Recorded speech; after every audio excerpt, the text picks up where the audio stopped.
I'm Jabak. I'm the program manager at the UChicago Center in Delhi. And a warm welcome to everyone for the second session of the Chicago School of Thought, a new virtual workshop series where we look at emerging research methodologies in the social sciences and the humanities, hosted by the UChicago Center in Delhi. This series is a part of the center's broader commitment to fostering global academic collaboration and dialogue. We will feature virtual conversations between scholars from India and the United States, highlighting innovative and interdisciplinary approaches to research in the social sciences and the humanities. We're thrilled to begin today's session with a conversation between two experts in the field of social work. It is my great pleasure to introduce Professor Lisa Moore, who is a senior lecturer and the director of the Master of Arts in Social Work and Social Welfare program at the Crown's Family School of Social Work, Policy and Practice at the University of Chicago. Professor Moore has extensive teaching and administrative experience. She comes to Crown School from St. Olaf College, Department of Social Work and Family Studies, where she was an associate professor and director of the Family Studies program. She also has been a faculty at Boston University School of Social Work and an adjunct faculty at the Smith College of Social Work. Her administrative positions have included serving as Assistant Dean for Multicultural Affairs at Reed College, Assistant Director of the Women's Community Center at Stanford University, and as well as the Director of the Mary McLeod Bethune Multicultural Center at Clark University. I'm also elated to introduce our second panelist for the evening, Professor Shewli Kumar, who is an associate professor and chairperson of the Center for Women-Centered Social Work at the School of Social Work in the Tata Institute of Social Sciences, Mumbai. She has an MA and PhD in social work from the University of Delhi. Her research and practices lie in the areas of gender and intersectionality, feminist community mobilization, law and social policy analysis, sexual violence against women, women and work, gender and development practice, and sociology of childhoods. She has published the book, The Gender Terrain of Maintenance for Women, Enmeshed Inequalities in Culture and Law. She has presented papers at national and international conferences, including the United Nations Subcommission on Promotion and Protection of Human Rights NGO Consultations, Geneva, and the 4th World Conference on Women's Studies 2018 in Colombo. Most of her published papers explore the experiences of women and children from marginalized and excluded communities like Dalits, Adivasis, and religious minorities.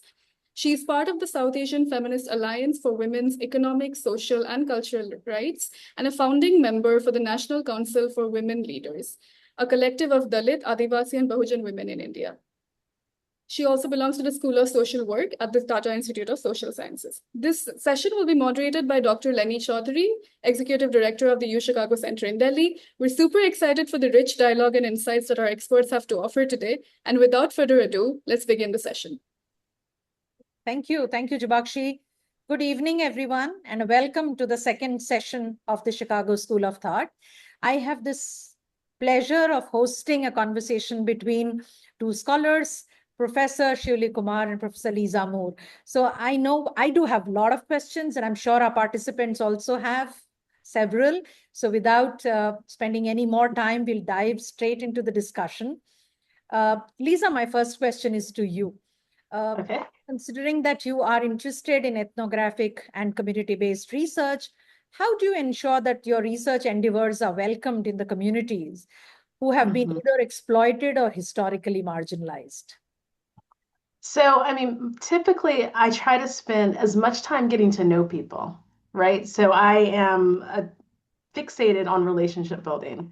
And so anytime I'm going into a new community to do work, I probably spend upwards of a year sometimes, just sometimes more than a year, just being a participant in the community, initially, observing and being more passive.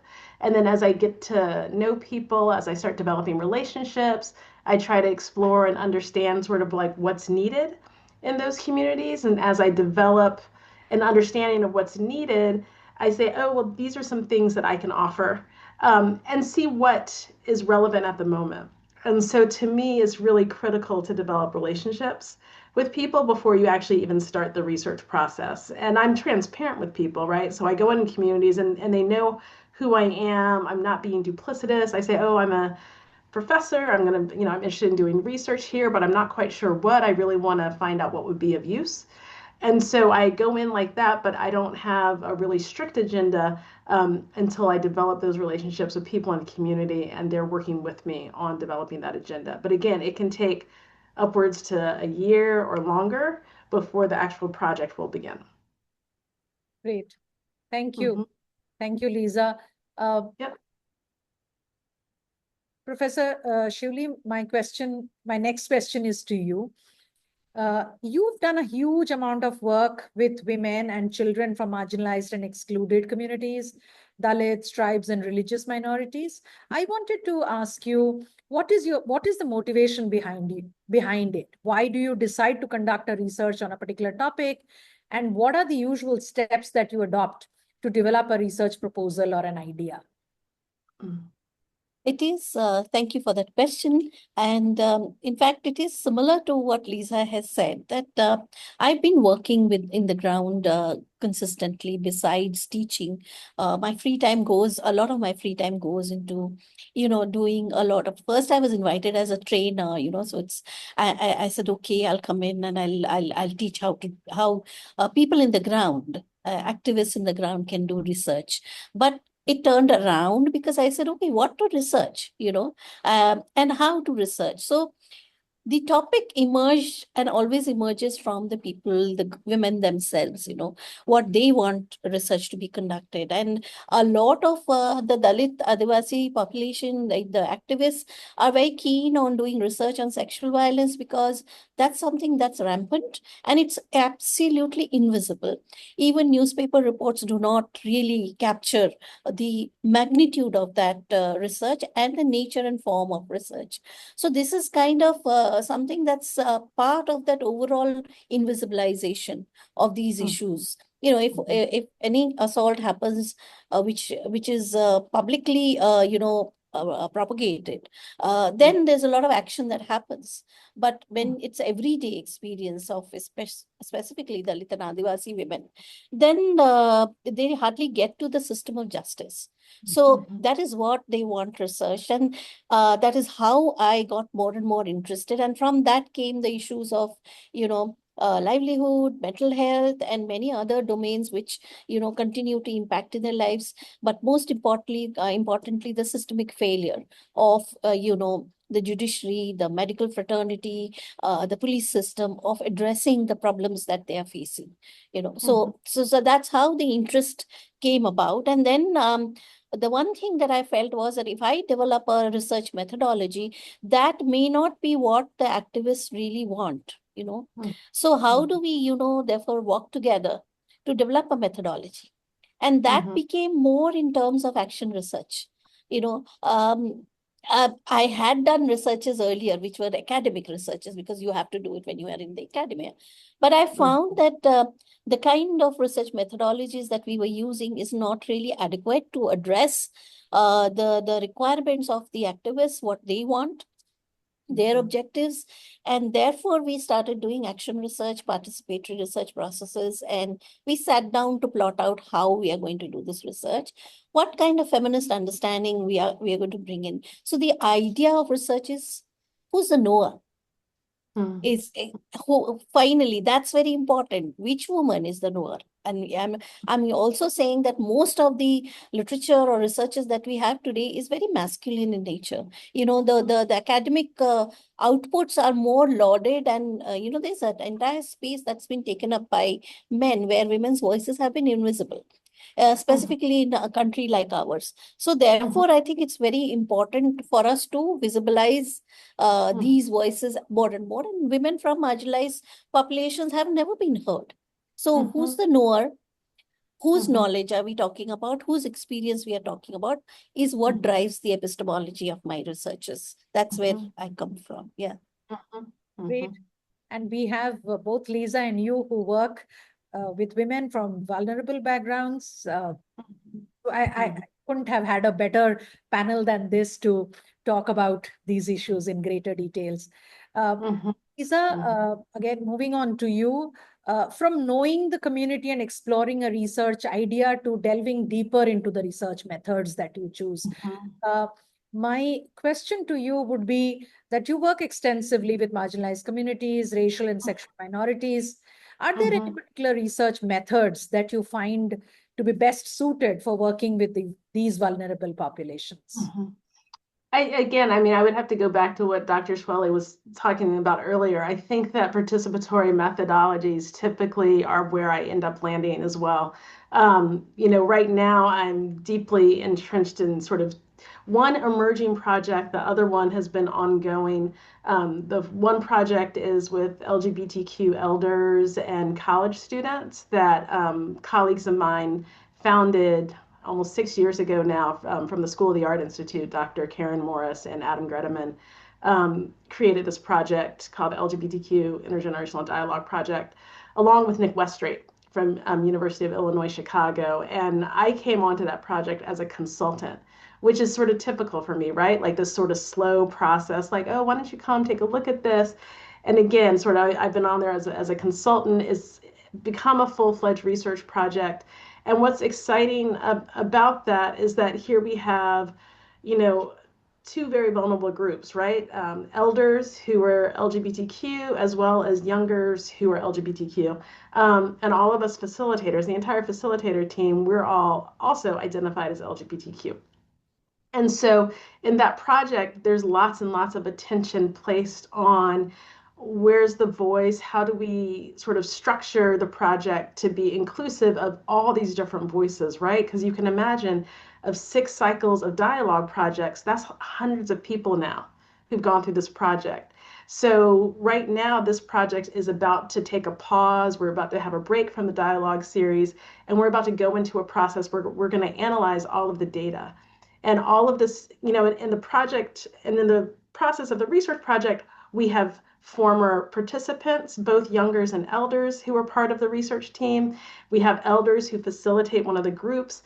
So of course, as we're thinking about what the analyzing of the data is going to look like, we are in the process. We received a new Bauer funds from UChicago, and we're going to do 4 symposia where we're going to bring back all the alums from the project to analyze the data with us. So that's the level of participation we have with the population, because we want to make sure that everything that's published and represented reflects the population of people who are engaged with the project. My colleagues who, have, myself included, I'm sort of tagged onto those articles too, like who've been writing on the project, we do extensive reviews with participants before we publish items, right? So the stories, the narratives, we're sharing it. And so that participatory approach, I think, reduces risk of exploitation, and it ensures inclusivity and accessibility of the content. Because again, I think one of the challenges we have when we're doing research with vulnerable populations from our positions in the academy is how do we make sure that we are fulfilling our relationships to justice and equality to the communities that we're working with, while simultaneously making sure that it's going to be useful information that may influence policy. And I think that's the piece sometimes people who aren't familiar with how academic research works struggle with. Like all of this is in pursuit of something that's very tangible to you on the ground. Great. I hope that answered the question. Sure. Well, Lisa, I think this is very useful information for people who are planning to pursue a career in social work research methods, who are looking at universities and the kind of work they do. This is very useful information for them. Thank you. Shewli, I'll go on to the next question for you, which is actually a follow-up of the first question that I had asked. I wanted to know, what is a feminist and intersectional research approach and methodology? Why is it effective in bringing to forefront the voices of people whose realities are not visible in social work, academia, and interventions? It's very new at this point, what I'm trying to do, because I don't find many social work academia or, educators or practitioners really putting it into the ways in which they conceptualize projects. It has been, as Lisa said, I have been part of the Dalit movement from 2001 for particular reasons. though I'm not a Dalit myself, but there are reasons why I got into it. And as I went into it, I was like kind of accepted. And, that's when I started interrogating the kind of literature that's available, the kind of researchers that are available, without a feminist lens. That's one. You are not going to be able to locate the specific issues of women, the kind of problems that they face, the way their bodies are perceived, their sexualities are perceived, unless and until you sit and listen to them and their experiential realities. So that's very, very important. That's insofar as women are concerned. But why are we talking about women in the margins, and why intersectionality? It's very interesting that how the bodies of women who belong to marginalized communities, Adivasi, Dalits, and I'm absolutely indebted to my activist group. It's a huge collective that we have now across almost all the states in India. I started as a consultant, but now I am a part of it in many different ways, which is also very challenging. Staying in academia and doing this, it's very tough, believe me. So the ways in which their bodies are perceived, very, it's like they're available. They're available to everybody, and everybody can see. While women's bodies are seen, with a particular lens, but the bodies of these women are like, oh, I mean, it's fine. Anybody can do anything that they want. So that creates barriers for them to even access education, have any kind of decent livelihoods. They are limited to livelihoods which are unclean, untouchable. So these kind of experiential realities does not feed into social work, learning and teaching, except maybe in TISS to a certain extent. But majority of social work schools do not even acknowledge that it requires a different perspective and a different approach and a different way of teaching. So as Lisa said, I will go in that direction to say that how do you make it participatory? How do you make students understand in the classroom and outside in the field? How do you work through with them in creating not just empathy, but also realization that privileges come at a cost. And that cost is being paid by another group of people who are totally marginalized. How do you then see that? So that reflexivity, that's very, very important way to look at, intersectionality, the feminist way of doing it. So how do you work with students? Because we work very extensively with students. Their field work is constant interrogation, and sometimes it's mayhem in classroom in terms of argumentations and debates.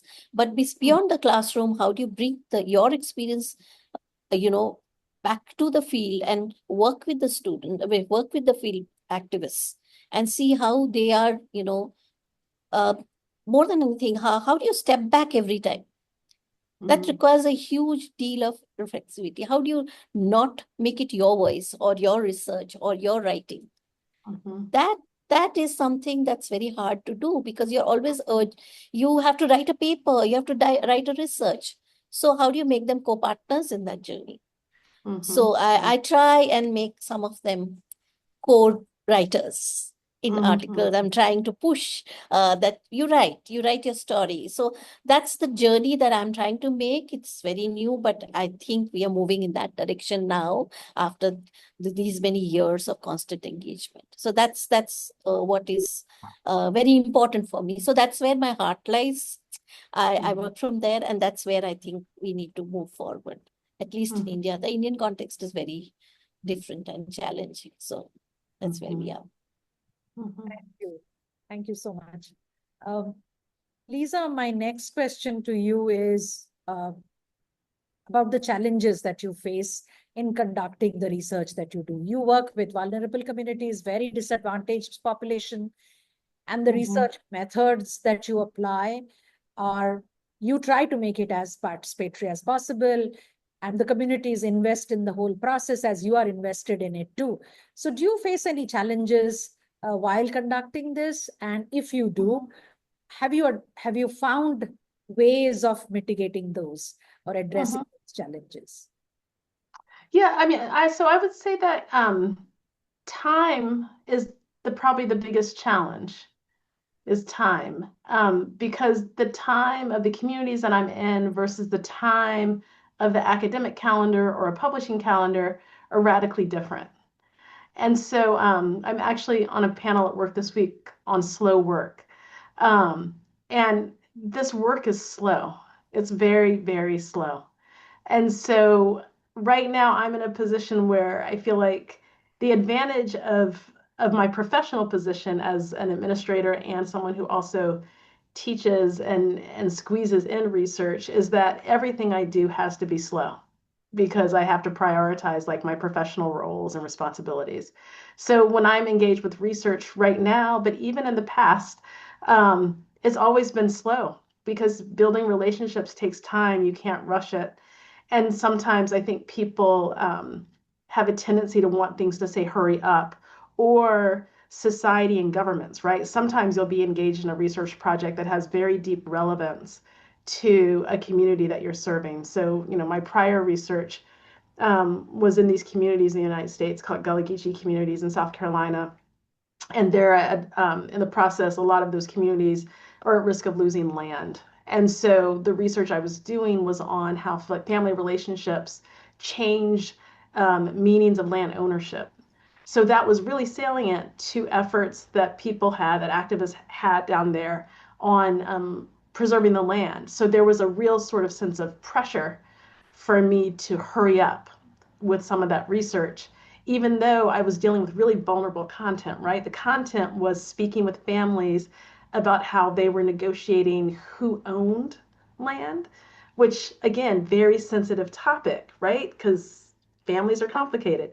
And so in that respect, the biggest challenge I had was the fact that the external pressures of government and the academy wanted me to move at one pace, and the community and the people I was actually speaking to were moving at a different pace. And so I think that time is actually one of the biggest challenges in this work, in addition to finding time to do the work itself, right? Because if you are fortunate to have really big research funds and you can truly do only the research, that's really precious. For many of us, that's not the case. For many of us, we're squeezing in the research while also taking care of other responsibilities. And I think this is where some of the feminist pieces that Dr. Shewli was talking about earlier come in, right? Because when we think about feminist methodologies, it's collaborative, it's sensitive to the labor that women are having to put forth to do the work, and that includes the researcher. And so I think that for me, that's sort of really, when I think about challenges, that's always what I come back to, is time. Thank you, Lisa. Mm-hmm. Shewli, my next question to you is along similar lines, that what are the challenges you face while conducting research with invisible and marginalized populations, especially women and children, and how can one negotiate the same? It's kind of a resonance to what Lisa said. I will break it up by saying that the level of me as a researcher, similar problems. There's so much, somewhere down the line, the academia feels that women can deliver a lot of administrative jobs. And so they put us in those silos and those situations where we are able to deliver things in a particular way. But at the same time, you're not at the position where you can ask for more researches or get more resources. So there is a lot of resourcelessness in terms of doing this kind of research. The resources are available for researchers which are more, they're more in terms of social science research, where you're kind of studying a phenomena and that's it. You're not doing any kind of further action, which does not appeal to social work research, because we really need to do some kind of advocacy. We really need to go back to the field, because when we have talked to people, certain amount of responsibility and value orientation comes to us. So for me, that becomes the crunch, because one is working from 9 to 6 in the university, and how do I find time to do researches? And I'll end up doing work on Saturdays, Sundays, because at this point, I don't have familial responsibilities. Therefore, I can afford to do it. I was not able to do it earlier. So it's taking my own personal time to do these things. So that's really something that's a problem in terms of self. At the same time, doing this kind of research, you don't get much money to do it. My friend who's the main activist, she raises money to do these researches. She came to me and said, we do need to do research. It's not enough to just go and train activists and they're fighting individual battles. We need to do advocacy around all this. So that's how she raises the money. I can't, because I if I ask for such money, I'm institutionally it's not acceptable. Let's leave it at that. So she raises the money and I come in as a research consultant, and then we work together towards that. So that's one part. The second part is that you are challenged. Every time you meet a woman from a marginalized background, the first question comes, who are you? Why are you here? You don't belong. And it's a valid question, definitely. Because who am I? I'm coming from a privileged background. I have access to education and everything. So their question is very valid, and I have to navigate that. And I have to make sure that I win trust and empathy, trust and show empathy. But well, that takes time. And again, the same answer that there isn't that kind of time. There is a lot of push to engage immediately and come up with results immediately. So then that navigation has to be done, and you get interlocutors to kind of do that work. Otherwise, it may not work. Final result does not happen. And when I'm saying urgent, because there are these cases which have to go to the court, they have to go to the national level. So you can't wait. You can't make a survivor of violence wait. That's unfair. Plus, it's mentally very exhausting for the survivors and the activists, and for us, all of us. There is a lot of, I don't know, it is a lot of pressure because you're moving against the tide. So you're constantly looking over your back, and you're also trying to not get into the wrong, arena in terms of the police, and others. So you're also you have to create a network of people who are aware of your work and who are going to be supportive. So the lawyers and the justice system people, we kind of have many friends and supporters and compatriots who help us that way.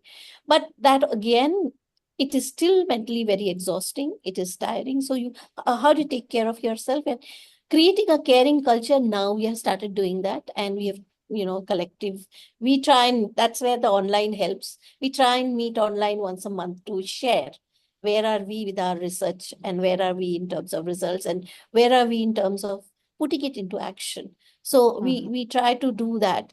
And most of all, having a lot of patience, because the activists are not researchers. They have not been trained to do research. So, how do you work with them to do that research, do interviews? I'm just breaking it down to things like do interviews, write up the stories, because it's their research. However much we must get data, we have to, also take it back to them. So, and also build their leadership, that they're once, after a point, they're able to do it independently.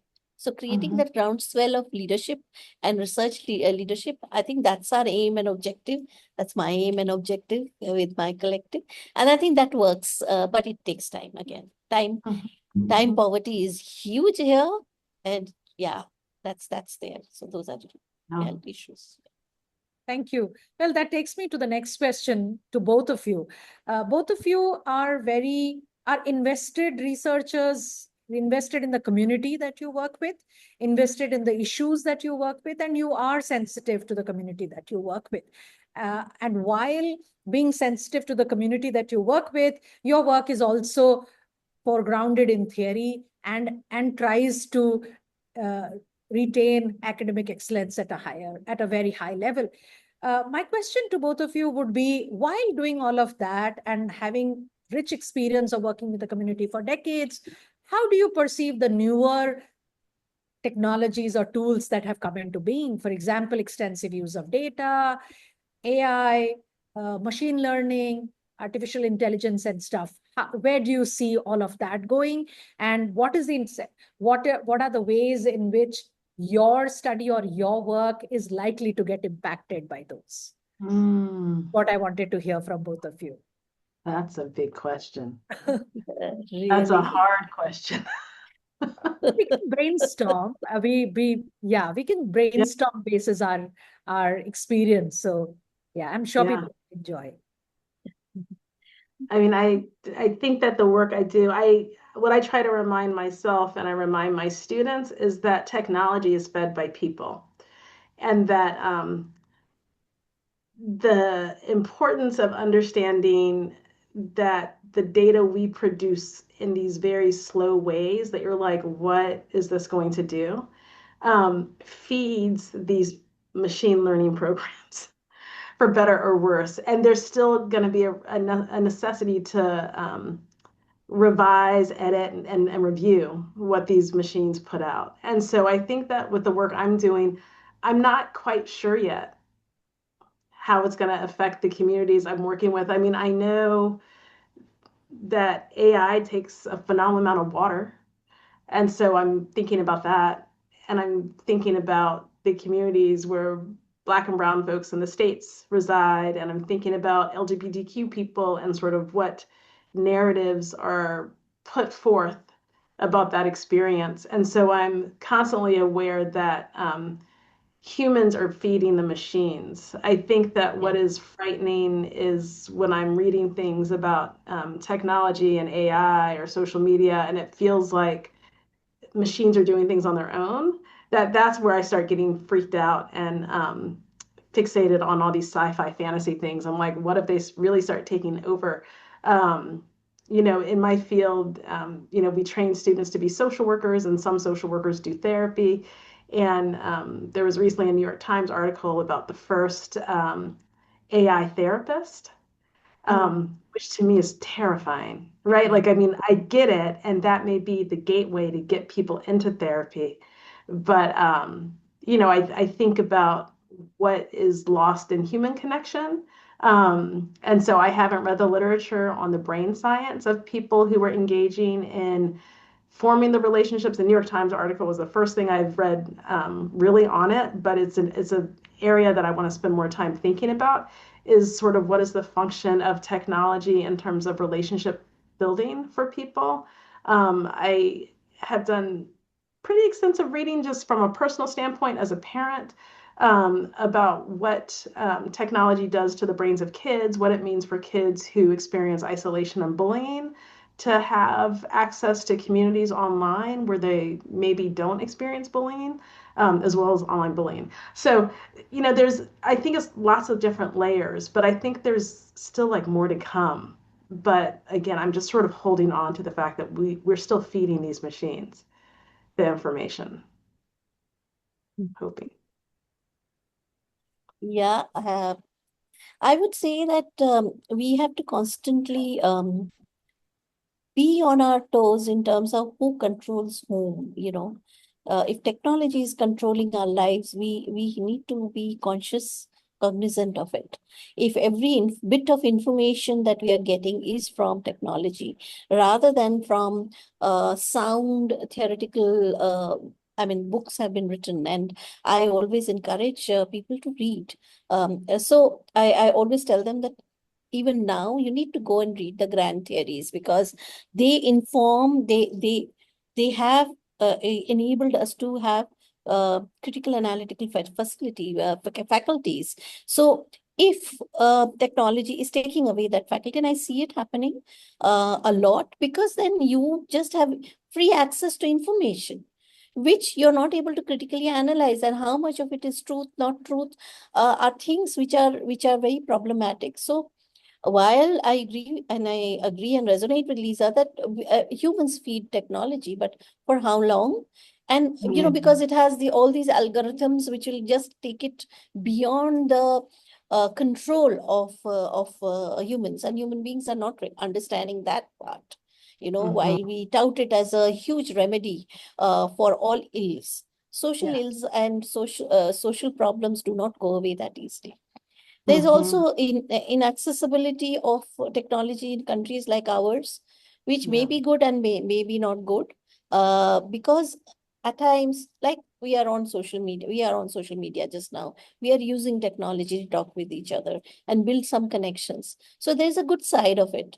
But the good side should be the more powerful one.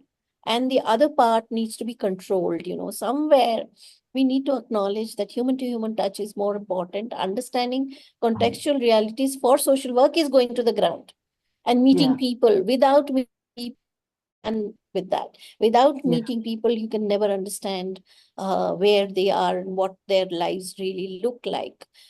So I don't think I'm very happy with what is happening with technology. You can call me anti-technology. I keep having this fierce argument with another colleague who's very fond of technology. But for me, using technology wisely is very important, and that's not really happening. Today you are in a university, students are using AI all the time.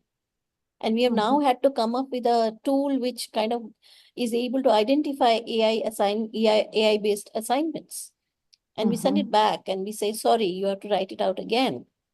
We are still old school, thankfully, in our university, but it's not going to be for very long that we can hold it up, because our government is also pushing it. So till what time?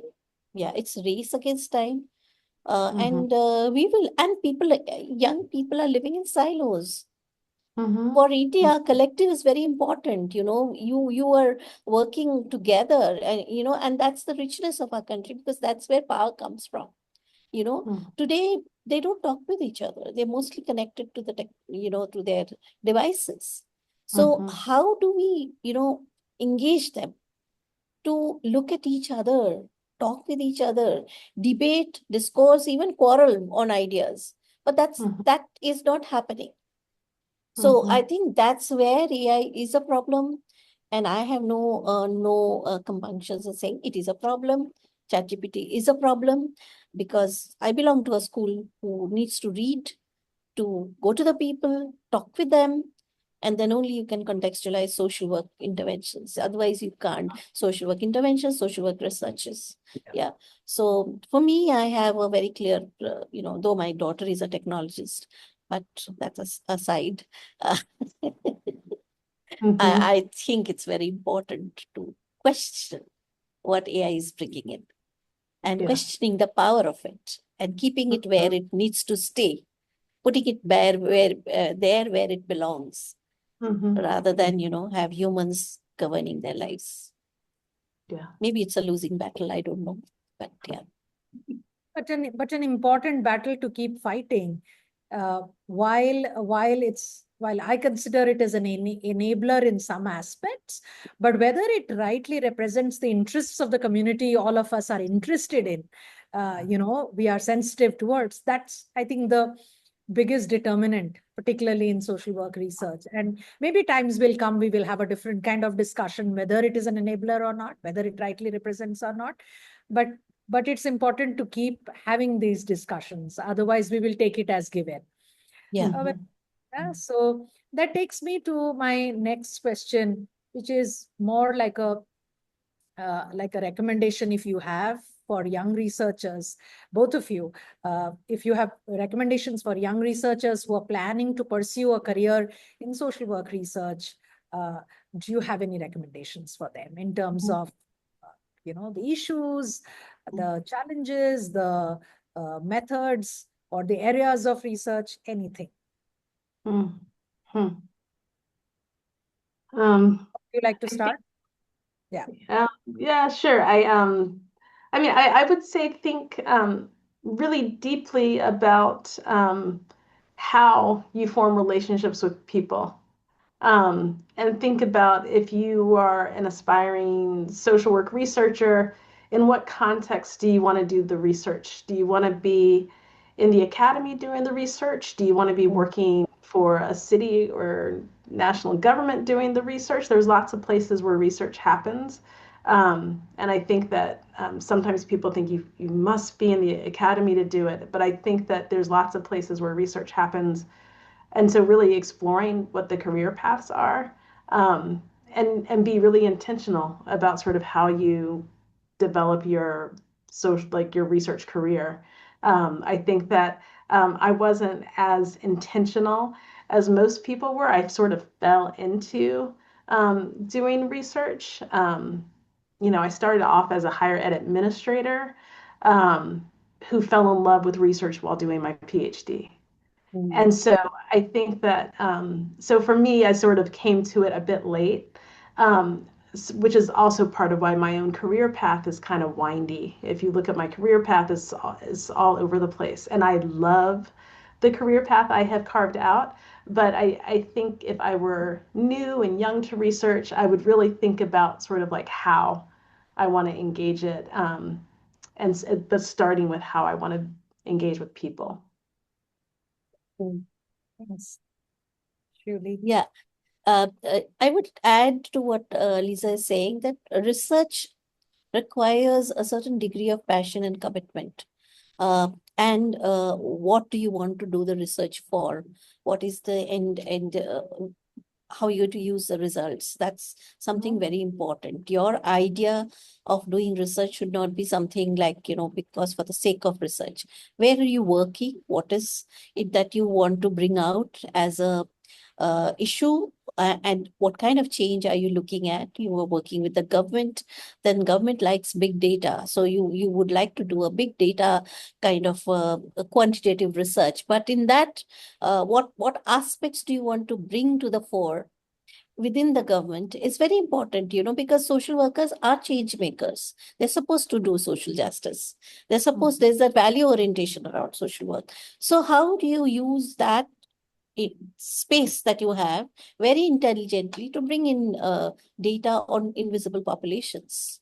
And you can even do a quantitative research around it. So you can bring in big data to bring in all the nuances which you are seeing in the field, and bring it as an advocacy point within the government and bring about policy change.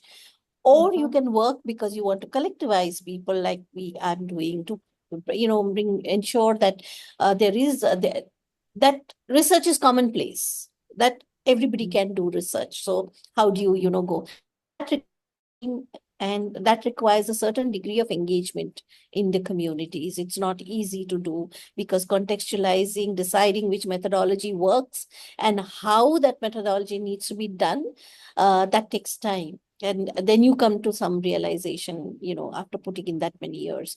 So the purpose of research has to be very clear. The location of research should be very clear, and that informs the methodological aspects.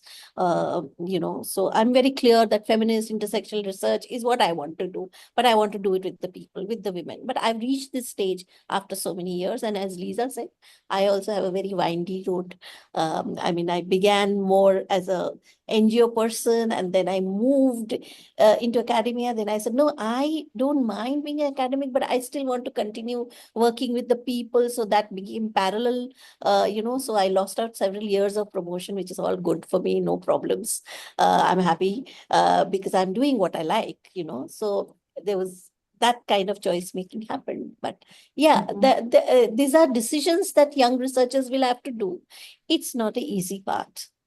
That you do a research and you get a PhD, and then you think a job is waiting for you. If we were looking at a research approach like that, it doesn't work, and not in social work. It works in other sectors maybe, but not in social work. So, because the ultimate game is that you are a change maker. You're working for visibilizing and ensuring that social justice happens. So the decision is yours. But it's not an easy way. Research is not easy. I just want to put it out there. It's a lot of engagement, commitment, sometimes exhaustion, sometimes giving up, and then, okay, no, now I want to take it up, continue with it. It's that journey. You have to be prepared for that journey. Great. So being intentional about it, and not doing research just because you have to do research, and more engagement than only an academic degree is critical. Yeah. Well, thank you. This is great. Now a little bit about us, UChicago, Delhi as an organization. Since I have both of you on this platform, I would like to hear from you. If you have any advice for us in terms of what we can do to specially design partnerships and programs focusing on vulnerable population. This is our mandate. The center forges collaborations and partnerships among academicians and academic institutions. And if you have any recommendations on how we can be intentional about it, how we can forge collaboration, keeping the vulnerable groups on the forefront, and be Lisa, Shewli. I'm going to defer to Shewli because she's there. Well, I think what is important is that there are a lot of people who are vulnerable. Like Lisa is talking about the LGBTQIA population. It's pretty invisible out here, despite the legal discrimination being taken away. But it's very hard for them to come out in a country like ours, which is extremely patriarchal. For women, it's a different thing, but when you don't belong to the binary and you know it, but you're struggling to come out, I think that's where the challenge lies. So how do you engage people in this kind of research? Is consciously finding out collectives and groups who are working on these issues, not just academia, but you can encourage academia to enroll these groups as part of the research process. When you make it mandatory, and you make it not mandatory, but at least a conditionality, then you're going to be able to reach out to such populations, and you encourage that. You make that partnership a conditionality. That's very important, Without that, academics, I'm an academic myself, but I'm self-critical. We are not able to get the people on board. And I think you can really provide that innovative space, because we are not getting research funding to include them in the process of research. So if you make it a conditionality, I think that works well. And that's where you will get actual real experiences in what is happening in the ground. And where are they in terms of accessing of services, or not having services at all, appropriate services. So those aspects will come out. There's a very interesting way. When I engage with LGBTQIA groups to a certain extent, and what I realize is their voices, their experiences, they are just about managing to capture in small researches. And when they come into the academia, also they have it. There are faculty who are interested. They're not able to bring it into the curriculum that sharply and that strongly, So that needs to come into the curriculum as well, because young people need to be able to understand these things. It's not a favorite topic.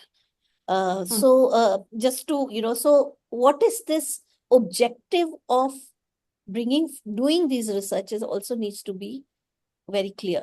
Yeah, would you like curriculums to change? Maybe you start off something after the research, offering it like you're doing today, and bringing those researches on board, sharing those research findings and publicizing it more.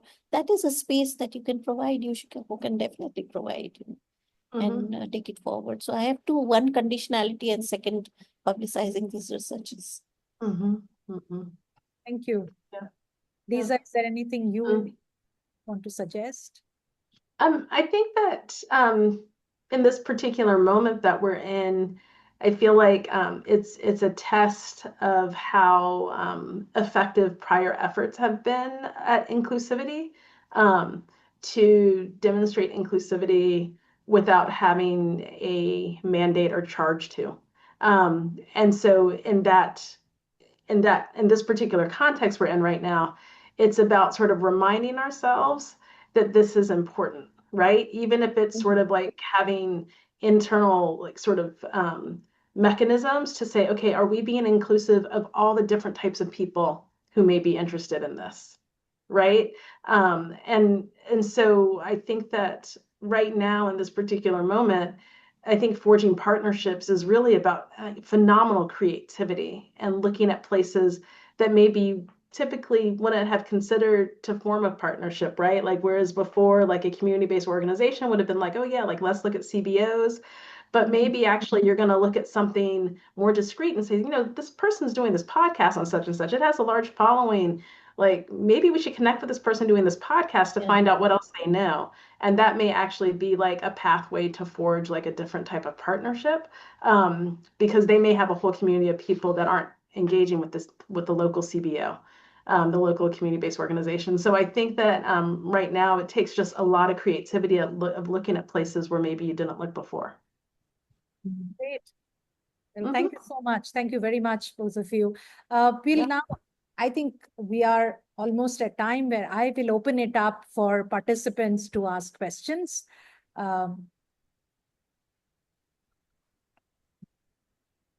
So if participants can either post their questions in the chat box or ask those directly.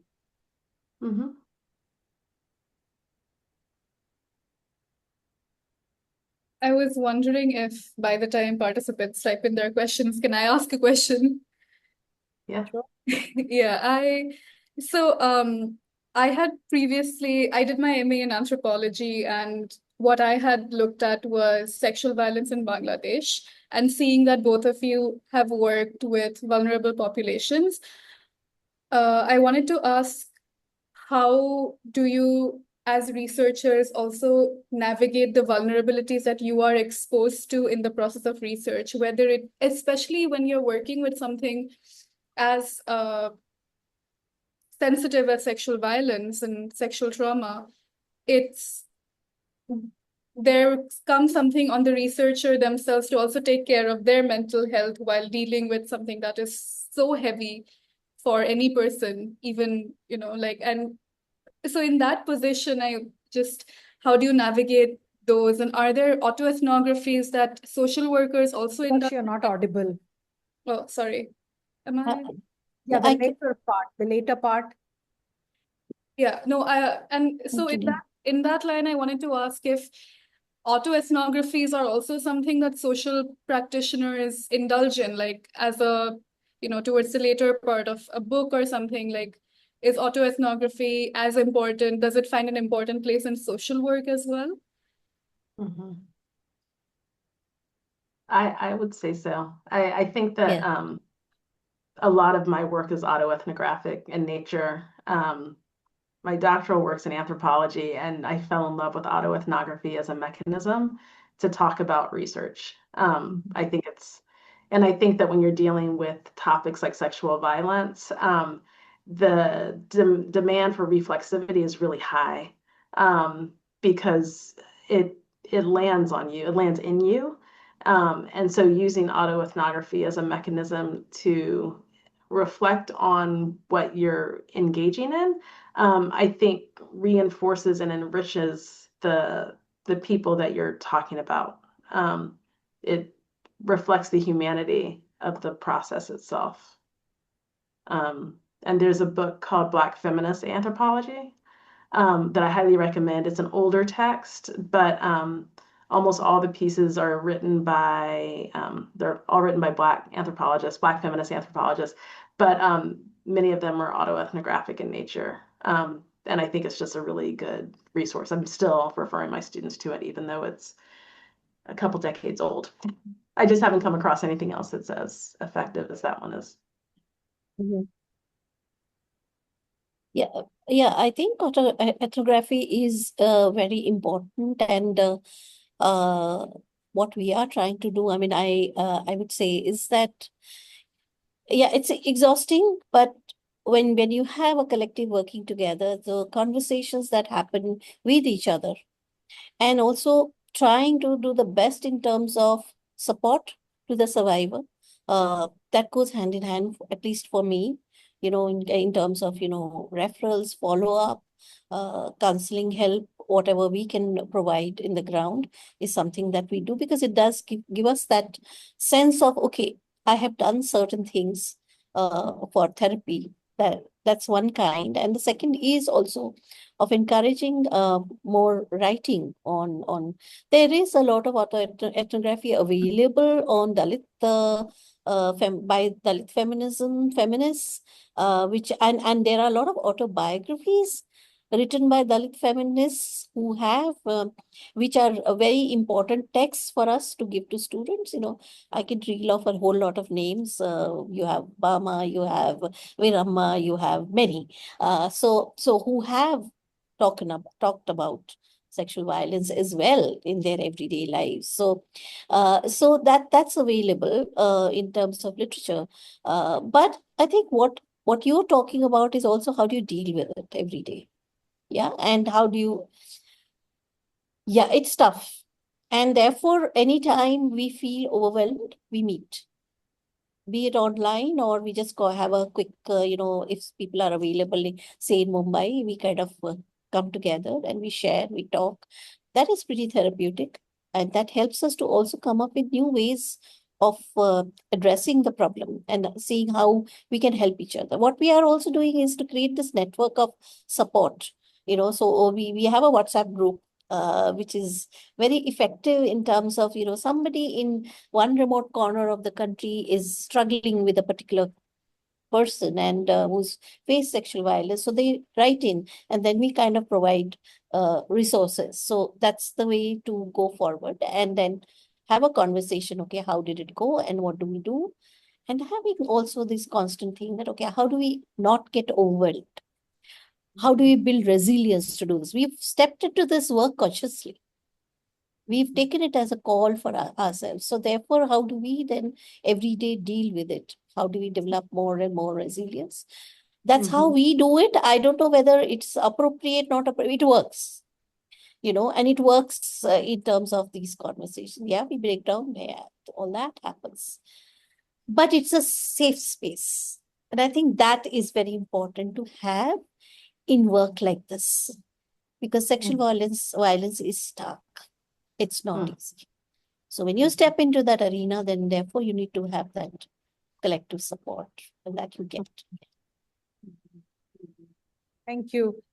We have some more questions which have come in. I'll read them out.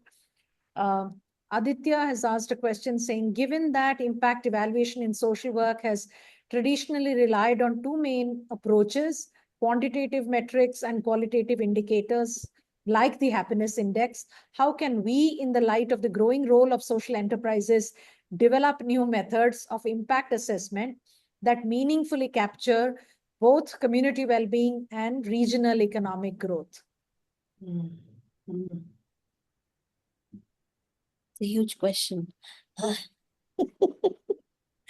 I don't know. I have never done impact evaluations. I'm not very happy with that word because impact, it is always an iteration, any kind of intervention that's done, it's embedded very differently for me. I will say that, okay, we've now moved from 5 states to 20 states.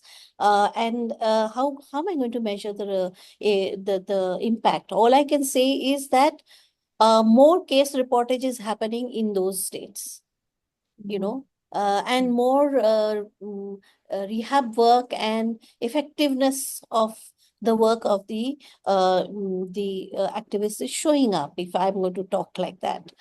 So that's a different realm that that question is coming from. So I think it's important that how do you involve or work with the community to decide what's the impact? When a lot of times the voices of the community people are lost when you do top-down researches. So unless and until you are unpacking yourself when you're doing research, the reflexivity of your research, who is defining and measuring that impact? And what are they saying about these researchers or this program or this impact evaluation? I think they are the best people to tell you.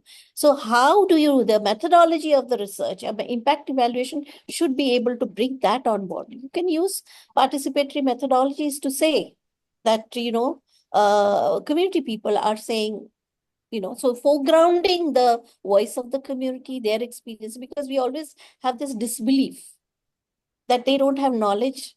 Only people who are educated in universities have knowledge. That hierarchy of knowledge, the hegemony of knowledge is like that. So hegemony of researchers are also there. So the best way to do it is to, first unpack yourself. Mm-hmm. Who Mm-hmm. is the knowledge provider? What is Mm-hmm. this knowledge that they are talking about? I think both Lisa and I shared how do we do our research and how much Yeah. time do you have to do this research? And Mm-hmm. nowadays, there's a push that impact evaluation in 1 month's time or 3 months' time, you have to do it. Mm-hmm. We've been asked, and I continue to do that parallelly because one has to do them for the government, which wants 3 months. Within 3 months, you do the evaluation research, Wow. uh, Wow. which is like Possible. how, how. So so then we Mm-hmm. get challenged, but then we decide new innovations in that. We have to think and see how we involve the people. So Mm-hmm. we negotiate that we have to talk to the people. You can't give us data and say that this is from year to year, this is the impact. We have to go there, we have to talk to people. So we're negotiating that. So when he's asking, and then regional economic growth is a very economic term. Um, how do I measure regional economic growth? Well, you have to ask an economist. I will Mm-hmm. not be able to answer that question because Can I say don't do that economic growth. because the scope of this group is very different. So maybe we can Yeah. start that. Lisa, is there anything you want to add to what Shewli mentioned, or we move on to the next, whatever? Yeah, I mean, I think the only thing that I'm thinking about is that, like, yeah, I also am not going to touch the economic growth piece. Like, that's definitely an economist question. But I think community well-being, I think that, like the pillars of like housing, education, food security, like those things are areas where I would look at if I had a social enterprise, I'd want to know how those pillars are being impacted for people, the communities I'm in. And to me, that would be sort of what would be important. And how you do that is usually in collaboration with somebody else who's deeply entrenched in those forms of research of health, housing, education, food security. And so that's what comes to mind. Thank you.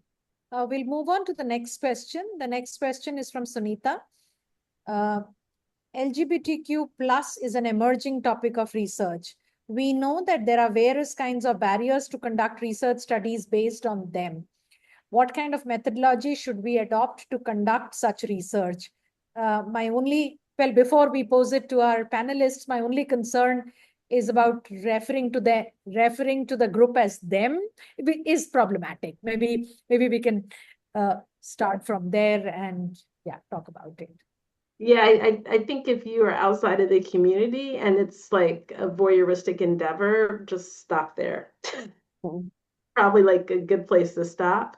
I think that folks who have some level of alliance or relationship with folks who are LGBTQ who are engaged with research, whether they are or not, like I think that should be a starting point for someone, right? Like if you don't have an existing relationship, and so it's outside of you, right? Because the them comment is sort of what I think for a lot of people like myself is like, ooh, like that sort of lands kind of hard.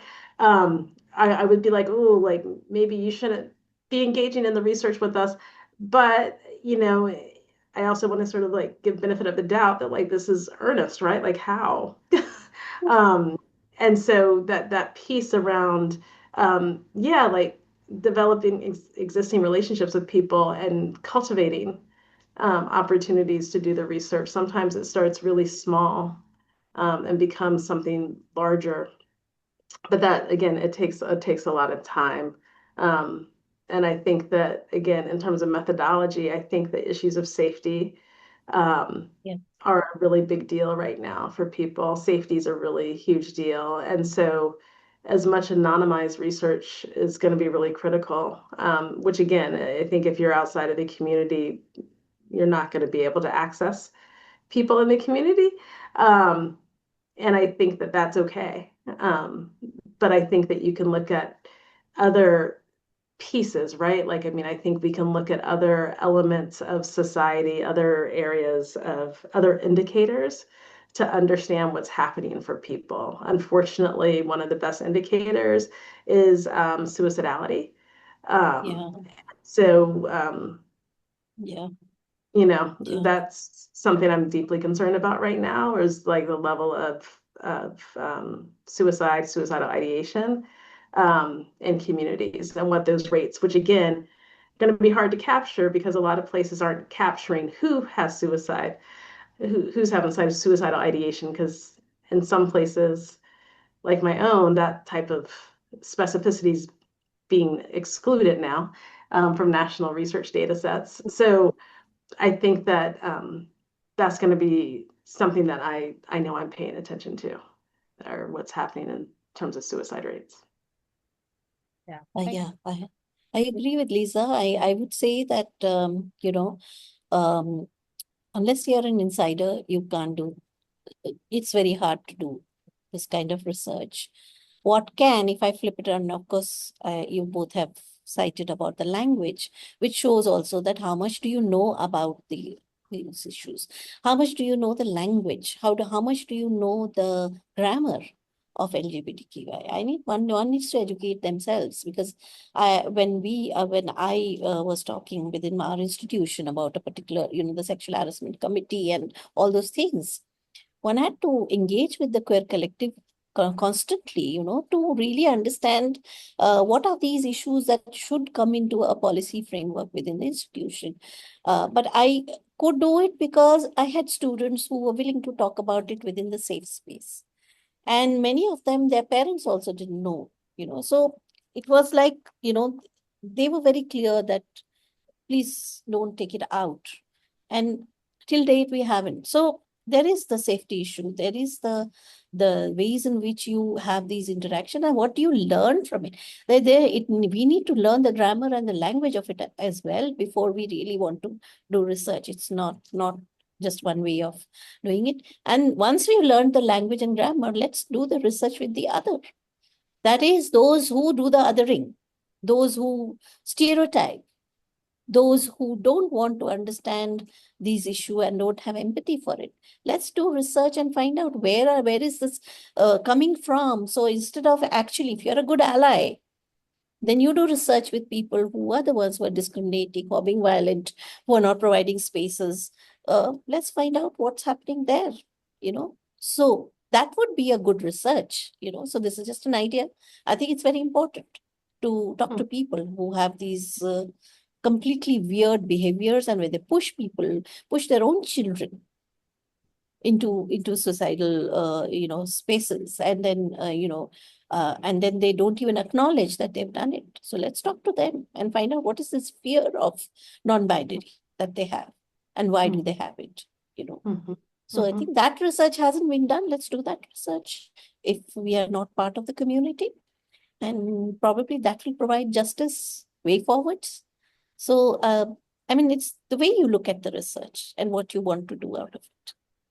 And I think what you both mentioned about being invested in the issue, being invested in Totally. the group, and then the rest can follow. Yeah. Okay. We'll go to the next question. The next question is, what have been some of the most significant challenges you have faced in ensuring meaningful participation? And how have you navigated issues of ethics and representation in your work while doing participatory research? This is an important. Yeah. Who would like to start, Lisa? Or Sure, happy to. I think that, the challenges, meaningful participation. So, the current project I'm engaged in involves elders and younger college students, right? So, one of the biggest challenges we face are that elders are vulnerable. And then you put on top of that LGBTQ elders, right? And so it's issues around healthcare, actually, healthcare access for elders. And so in the project, the LGBTQ project I'm involved with, some of the elders have been facing some really, really, really significant health issues this year. And having them be able to come to the groups has been challenged because accessible transportation hasn't been available. Because, when you have a hip that doesn't move very well, getting to the bus stop is really hard. And so I think that healthcare in this particular project, as well as the capacity to compensate people for their time, this project, we were fortunate to receive a grant for it that has enabled us to compensate elders for their time. Since students are getting course credit for it, we wanted to make sure there was equity in terms of what people put into the project.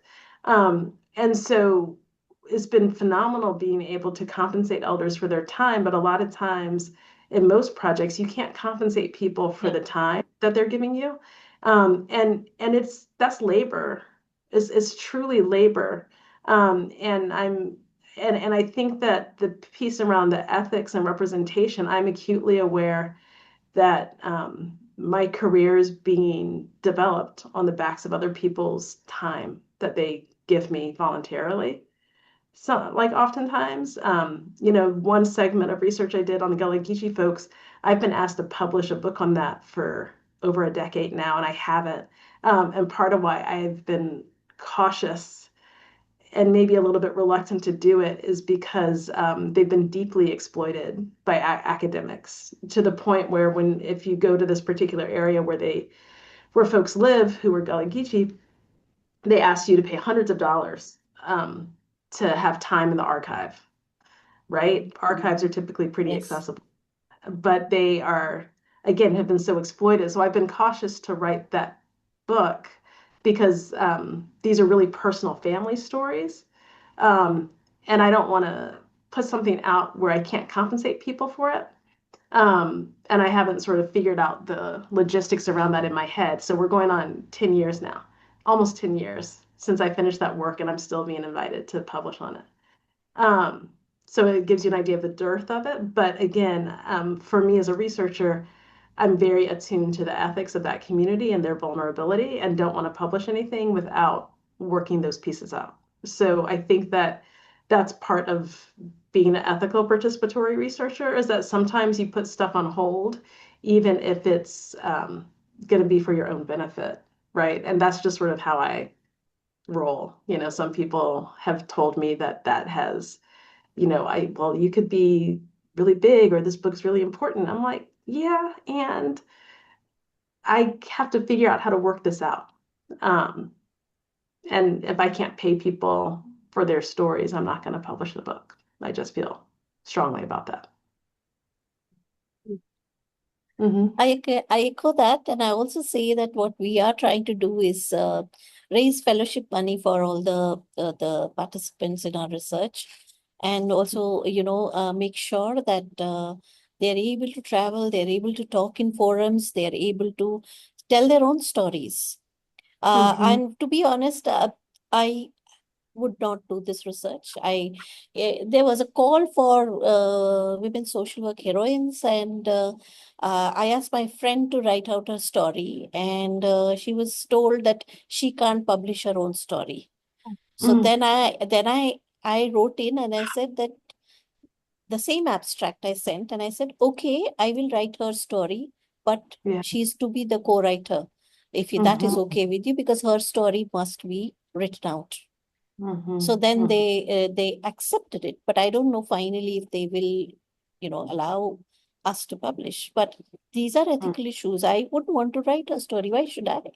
It's her life story, and she needs to get acknowledgement for that. Yeah, because of that, I don't have too many researches and writings. Academic work is not up to the mark according to the university levels. You're supposed to publish at least 4 articles every year, and etc. etc. I'm not great at writing, honestly. I write only when I feel convinced about writing it.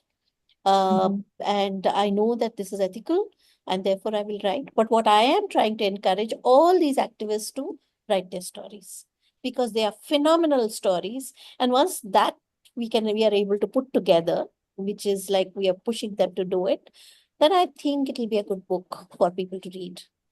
And that would be ethical, I think. And I'll be just a facilitator in that process, and maybe just help them around it and make sure that it gets published in their names. And if I achieve that, great, that's a dream. So that Mhm. is what I call ethical research according to my standpoint, but it's hard to do.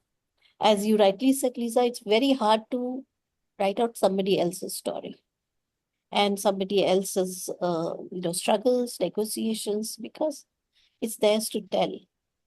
And but I do write on other researches, which are big researches, which I do for policy and other things. Those aspects, those I have no problems with. But this kind of research, this kind of writing, I try and make sure that people who are part of it write it out, which means enabling them to write because they hate writing. So they'd much rather do work and they'd much rather talk and say, you write it. No, I'm telling you the story. No, I will not do it. So that is going to take, again, it's a long-term project, but it is there in the annual. So hopefully we'll be able to do it soon. So it's a work that's happening. And as organizations, I guess we'll have to create more platforms for such work to come out. Yes. Yeah. Yes. Yeah. Yes. Yeah. I'm stuck with what is allowed, what is not allowed, what gets published, what can't get published, but really make platforms for all this. Well, we are almost at time. I just wanted to check with you. One last thing is I've been asking questions and participants have been asking questions to both of you. Is there anything you wish to ask each other?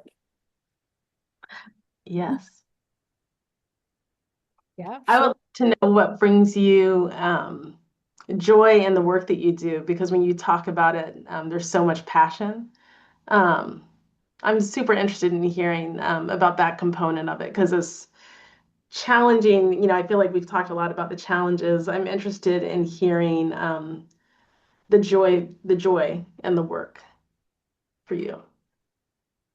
Okay. So one of my, I think the joy that it brings is when I see some of these young women who have done their studies, some of these young women actually becoming leaders in their own right and writers in their own right.